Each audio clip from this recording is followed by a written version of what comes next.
Dan Sisik here, and helping families prosper in living. And today I'm doing a blog post in regard to some information I got in an email um, through one of the tools I use for getting some information about different types of content and things and stuff that are out there.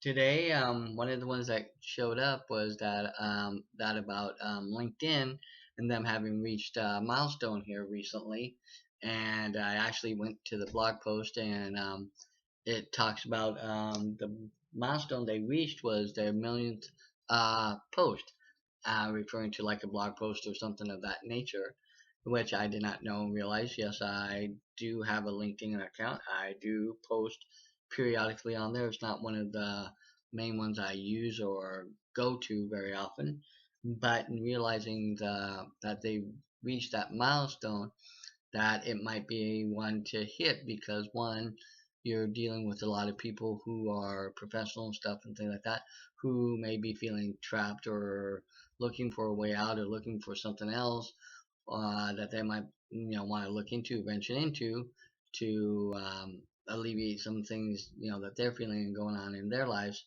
to free up time for themselves and their family.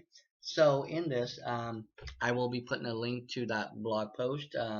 The blog post was done, and I'm hoping I'm not butchering the lady's name too much. It looks like it's Olsi Sorokina, and if I said it wrong, please do not get all over me about it. It's the first time I came across that name, and so just want to give her credit for the blog post and everything like that. But it's since when LinkedIn was first brought on the scene, they were basically a the place to go to for resumes and getting yourself out there in the marketplace for jobs and stuff and things like that. And it was a place that a lot of employers and stuff put a lot of credibility on and emphasis on. So with that, but it's grown, and they've expanded and included like a blogging type platform and stuff. And as I said, they reached their millionth post.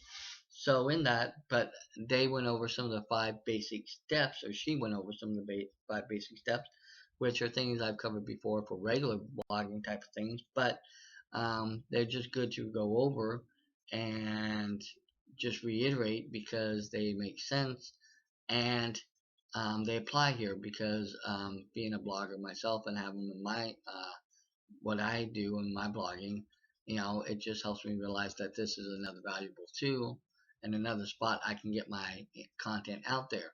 So first is uh, they talk about the five best practices and know the basics. In their site, they have a place where you can view like the basics and stuff and things like that for posting on their platform and stuff.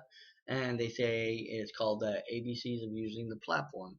Very basic, very straight to the point. No issues.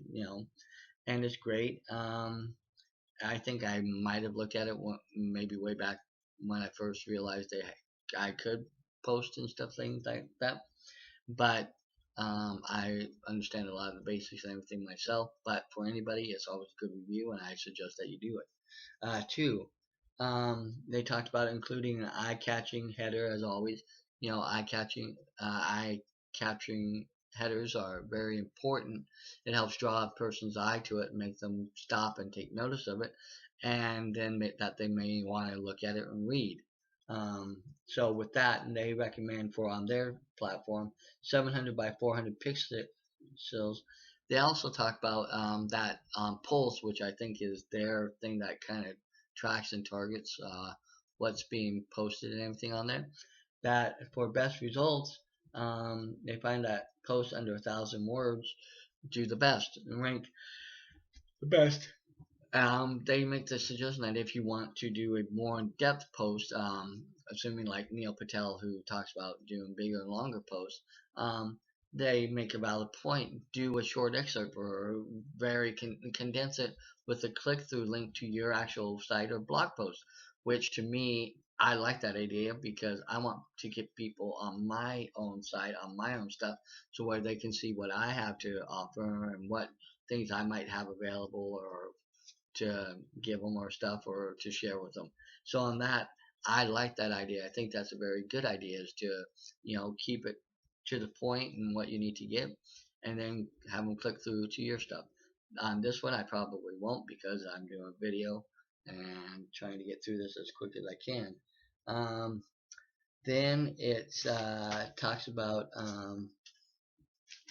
syndicating, which I do. I do syndicate in various certain platforms and social media stuff and things like that.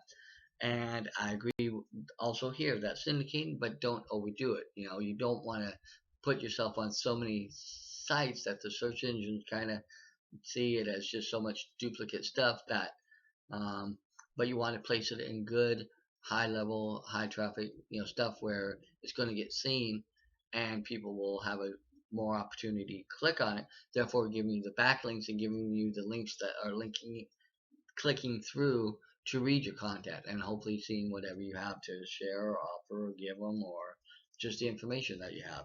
So with that, I think that's a great point there. They also have a publishing publisher, just like on your WordPress blog or anything.